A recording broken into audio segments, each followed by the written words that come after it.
भाई क्या कर रहे हैं आप? भाई इस तरीके से आप कुछ भी कर रहे हैं, मतलब हाथ चलाएंगे, मार देंगे किसी को भी। मैं ये कोई तरीका? भाई मैं भी भारत का एक नागरिक हूँ और मुझे हक है। मुझे भारत का कॉन्स्टिट्यूशन, शायद आप भी जानते होंगे कि भारत का कॉन्स्टिट्यूशन इजाज़त देता है भारत के नागरिकों को कि वो अपनी बात रख सकते हैं और जो भी कानून के अंतर्गत है वो बात रख सकते हैं और उनको हक है। इसीलिए तो हम स्वतंत्र है इस चीज़ को लेकर। लेकिन भाई साहब, इस तरीके से आप हमारे साथ बिहेव कर रहे हैं ना, ये अनलॉफुल है, ये सही नहीं है। खामोश! यहां पर कुछ भी लॉफुल नहीं है। तुम्हें जो कहा जाता है वो करो। आज के बाद अगर तुमने कभी अपनी आवाज बुलंद करने की कोशिश की तो तुम पर PSA लगा दिया जाएगा। और जो तुम कर रहे हो ना, ये जो सच की आवाज वगैरह वगैरह, ये कुछ नहीं है। यहां पर वही चलता है जो बड़े बड़े लोग इख्तिदार में जो वो कहते हैं वही चलता है। और तुम छोटे मोटे कीड़े मकोड़े, तुम्हारा कौन सुनता है भाई? भाई क्या बात कर रहे हैं आप? हम भारतीय हैं, आप भी भारतीय, हम भी भारतीय हैं। जो आप कह रहे हैं वो तो अंग्रेजों के टाइम में होता था ना। आज तो हम तो स्वतंत्र है, भारत स्वतंत्र है। बड़े बड़े दिवस हम मनाते हैं, स्वतंत्रता दिवस वगैरह जो भी है। आपकी बातों से लगता है कि हम तो आज भी गुलाम हैं। अरे चुप! तेरे को ज्यादा बातें बोलने के लिए नहीं कहा, बस जितना कहा जाता है। आज हमने तुझे छोड़ दिया और अगली बार अगर तुमने कोई भी ऐसी बात करी जो सिस्टम के अगेंस्ट हो तो भाई तुम्हें नहीं बख्शा जाएगा। करप्शन हो, कुछ हो, देखा जाएगा। ये तो चलता रहता है। लेकिन तुम जो अपनी आवाज बुलंद कर रहे हो, लोगों को अवेयर कर रहे हो, लोगों को बता रहे हो कि वहां गलत हो रहा है, वहां गलत हो रहा है, अगर आइंदा ऐसी बात उठाई तो तुम्हें कुचल दिया जाएगा। कोई नहीं भाई साहब, जब आप लोग ये ऐसा चाहते हैं, लेकिन मैं तो फिर वही बात, फिर कोशिश। खामोशी इख्तियार करो। अगर तुमने ज्यादा बकवास करने की कोशिश की तो तुम्हें कुचल दिया जाएगा। ना तुम एजुकेशन के रहोगे, ना तुम जॉब के रहोगे, न घर के और न घाट के। इसलिए ये आखिरी चेतावनी है तुम्हें। चलें, कोई बात नहीं है, देख लेंगे। वैसे भी तो हम कब से ही खामोश हैं। हमने जब भी सच बोलने की कोशिश की, आवाज उठाई, तो हमें कुचल दिया गया। और इस बार आप कर रहे हैं। खैर, तब्दीली कभी ना कभी तो जरूर आएगी।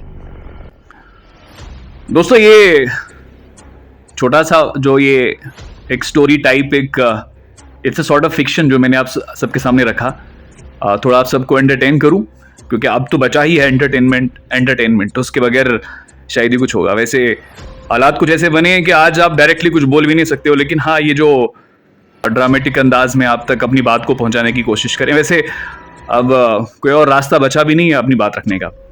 लेकिन फिलहाल चूंकि हम लोग को लगता है कि हमें अपनी बात आप सबके साथ शेयर करनी चाहिए, और वो हम करते रहेंगे कैसे भी करके। लेकिन बड़ा अफसोस होता है तब जब इक़्तिदार में बैठे हुए लोग सच्चाई को नहीं समझते, उसे सुनने की कोशिश नहीं करते, और अंततः वही होता है जो गद्दार देश के दुश्मन, कौम के दुश्मन कराना चाहते हैं। करप्शन के जरिए, स्कैम्स के जरिए अंततः वही होता है। देखें, हम लोग जब कहते हैं ना जय हिंद, हम लोग जब कहते हैं भारत माता की जय, हम भारत को अपनी माता कहते हैं, तो भाई इस माँ के साथ गद्दारी नहीं होनी चाहिए। और जो गद्दारी करने की कोशिश करेंगे तो हमारा कर्तव्य है, हमने पूरी कोशिश करनी है उनकी उस गद्दारी को बेनकाब करने की। और वो जो पेट्राइटिज्म और जो वो नेशनलिस्ट बनने की आड़ में गद्दारी करते हैं, हमारा कर्तव्य है, आप सबका कर्तव्य है, उनको बेनकाब करें। क्योंकि सच्चा वही है जो अपनी माँ के साथ कभी गद्दारी ना करे, जैसे बेचे ना। और बेचने का ये मतलब नहीं है, बस ये जो छोटी मोटी चीजें उनको लगती है ना, ये स्कैम्स वगैरह, करप्शन, किसी गरीब का हक खाना, ठीक है ना, पैसे चलाना सिस्टम में, यही देश को बेचना है, यही अपनी माँ को बेचने के बराबर है। तो फिलहाल दोस्तों, आपको क्या लग रहा है इन सब चीज़ों को लेके? आप कितने चिंतित हैं? अपनी राय ज़रूर रखिएगा। फिलहाल वैसे जम्मू एंड कश्मीर की बात करूं तो रिक्रूटमेंट को लेकर सबसे बड़ी बात करने की कोशिश करूंगा, वो ये है कि आप सभी लोग मेहनत करिए। हम उम्मीद करते हैं कि आगे जो भी सेटअप रहेगा, देखिए हम सिस्टम के बिल्कुल अगेंस्ट नहीं है, सिस्टम में कुछ गद्दारों के अगेंस्ट हैं, और उन गद्दारों के अगेंस्ट बोलना हमारा कर्तव्य है।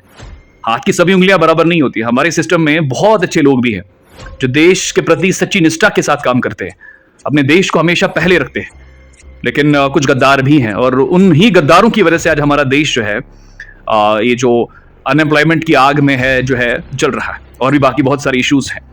तो उनको बेनकाब करना जरूरी है, और इस चीज़ के लिए आप सब लोगों का जुड़ना भी जरूरी है।